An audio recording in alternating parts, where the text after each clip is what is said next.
Resulullah Efendimiz'e Allah'ın dininin ayakta durmasına hizmet etmiştir. Elbette ki Cenab-ı Allah onu mükafatlandırır. Cenab-ı Resul elbette ki ikinci fatına mazhardır. Büyük hizmet yaptırır. Ümit ederiz ki daha iyi hareketlere nerede ehl-i mahvatsa çekiyorum. Kim bastı lan? Ben oyun başında şey basacaktım ben ona ya. Ne basacaktım? bu Şu kapıcık. İslam'ın yaşadığının alameti, işareti, nişanıdır. Aynı zamanda da halilere de bir büyük darbedir. Evliya öğretmen yerde çürümez. Bu mübarek zatkı ulumul iman, halil iman. Ulumul himmetine iman. Hadis-i şeriflere mazhar olan bu evliyaların tasarruflarının devam ettiğine ve dinledikleri kimseleri dinledikleri şekilde hizmete tayin ettikleri işaretini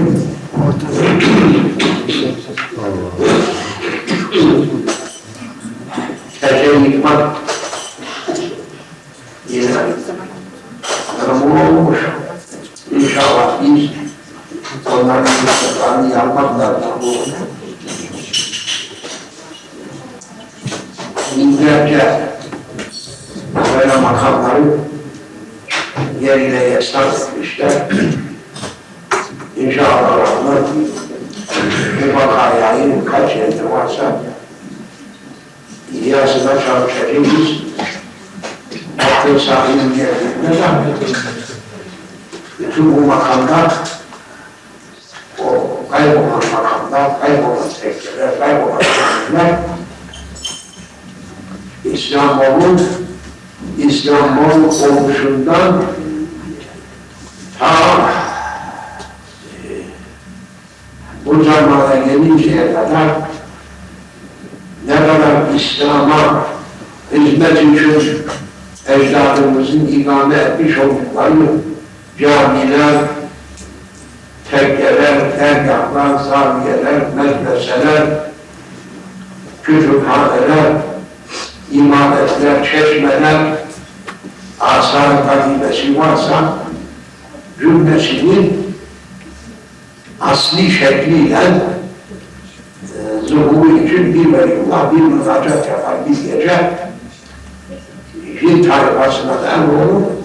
Bir gecede orijinallerini meydana çıkarır. O gün meydana çıkarır. Kaç bin icazı, kaç bin medreseler, kaç bin imaretler Allah. bir gecede bu beton yığınların Allah Marmara'ya dökse doldurur. Onun için Marmara'ya dökülmezse Karadeniz'in ortası deliktir. Ne kadar döksek görülmez. Bir tayfası bir gecede bu yumruk kuleleri ne kadar varsa hepsini süpürür. Efendim, bir sallayacaklar. Zaten kimse kalkacak o vakit. Şimdi neredeyse oturmaz bunlar içerisinde. İki katın üzerinde oturmaz. O zaman da onları kökten alıp Karadeniz'in ortasına dökecek. Balıklar şaşırıp kalacak. Ya nereden geldi bu kadar ilamet başımıza?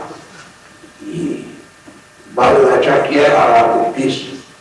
Çok barınaklar olacak. O büyük binalar hep oraya atıldığı vakitinde. Bir gecede şehrin, Sultanlar şehrinin mahiyeti değişecektir.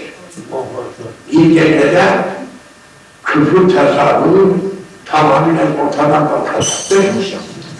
Bir gecede efendim altın alemli minareler, gümüş alemli kaplamalı kubbelerle öyle bir şerif satan olur ki bu acayibi de gelir.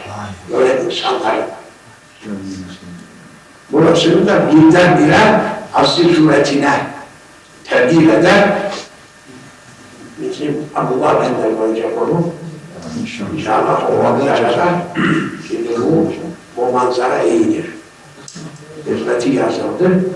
O seccadesine varıncaya kadar, levhalarına varıncaya kadar, kandilleri, şartanları, yazma Kur'an-ı Kerimleri, örtüleri, seccadeleri, neleri varsa efendim şartanlarıyla, kumlarıyla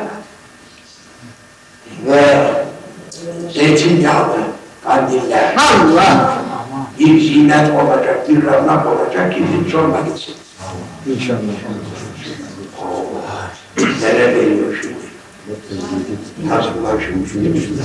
O şairlerin sözüne geldi. Kendine söyle. Kendine ahmet şimdi. Bundan buraya artık yetiştireceğiz. Biz de olan yerine ahlaklara tövbe edelim. Allah hakiki tövbeye muvaffak etsin. Amin ya Rabbi.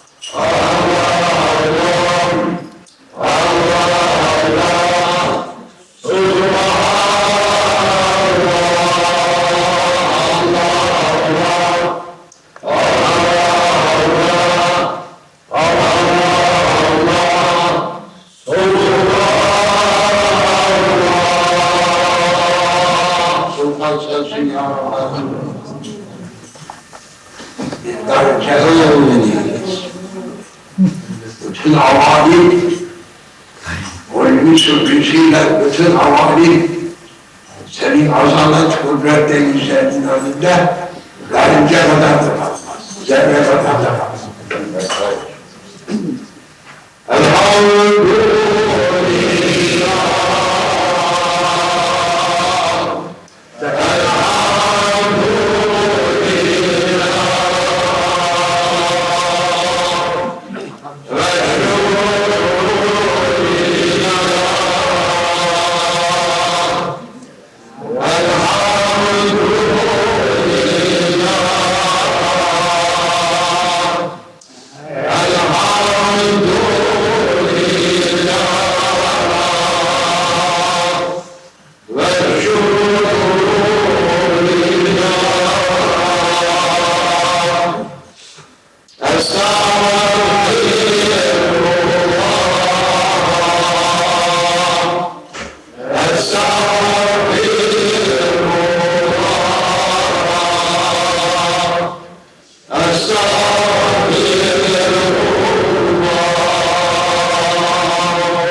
مشاهد حضرة الإنسان في جوار حضراتهم الفاتحة